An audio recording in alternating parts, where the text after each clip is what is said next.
ఇప్పుడు city round up updates చూద్దాం.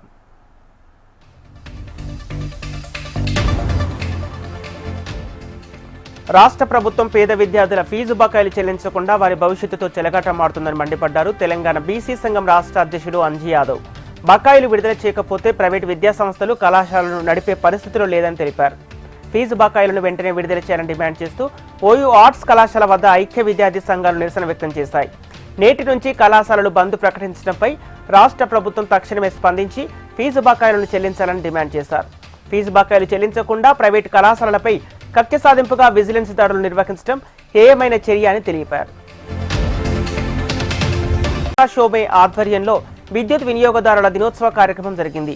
విద్యుత్ వినియోగదారుల సమస్యలపై ఫిర్యాదులు తీసుకొని సమస్యల పరిష్కారం చేయటమే ఈ కార్యక్రమం యొక్క ముఖ్య ఉద్దేశం కావడంతో ఈ కార్యక్రమంలో వినియోగదారులు పాల్గొని వారి ప్రాంతంలోని విద్యుత్ సమస్యలు తెలియజేశారు. ఈ కార్యక్రమే కాదు, ప్రతి మంగళవారం, గురువారం, శనివారం ప్రజాబాటలో ఉదయం 8 నుంచి 11 గంటల వరకు పాల్గొని ప్రజలకు అందుబాటులో ఉంటామన్నారు ఎస్సీ ప్రతిమ. ఇక ప్రజాబాటలో వినియోగదారులు వారి సమస్యలను తెలియజేయవచ్చన్నారు. వినియోగదారుల నుంచి వచ్చిన ఫిర్యాదులను పరిష్కరిస్తామని అన్నారు.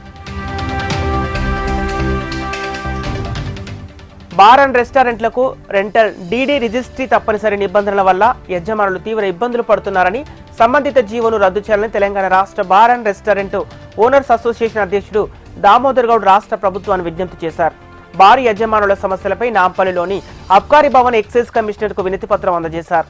బార్ యజమానులు గత 2 ఏళ్లుగా ఎదుర్కొంటున్న సమస్యలను పరిష్కరించేందుకు ప్రభుత్వం తక్షణ చర్యలు తీసుకోవాలని కోరారు దామోదర్ గౌడ్. బార్ యజమానుల సమస్యలను ప్రభుత్వం సీరియస్ గా తీసుకొని తక్షణమే పరిష్కారం చేయాలని దామోదర్ గౌడ్ విజ్ఞప్తి చేశారు. మేడ్చల్ జిల్లా మేడిపల్లి మండలం సిపిఆర్ఐ రోడ్డులో నూతనంగా నిర్మిస్తున్న రాచకొండ కమిషనర్ కార్యాలయ నిర్మాణ పనులను సంబంధిత కాంట్రాక్టర్లు అధికారులతో కలిసి సిపి సుధీర్ బాబు పరిశీలించారు. ఈ సందర్భంగా కాంట్రాక్టర్లు అధికారులతో సిపి సమావేశమయ్యారు. సంబంధిత అధికారులు నిర్మాణ నమూనా మ్యాప్, మోడల్ విభాగాలను వివరించారు. నిర్మాణ పనుల్లో నాణ్యత పాటిస్తూ త్వరగా పూర్తి చేయాలని సంబంధిత అధికారులకు, కాంట్రాక్టర్లకు సిపి సుధీర్ బాబు సూచించారు.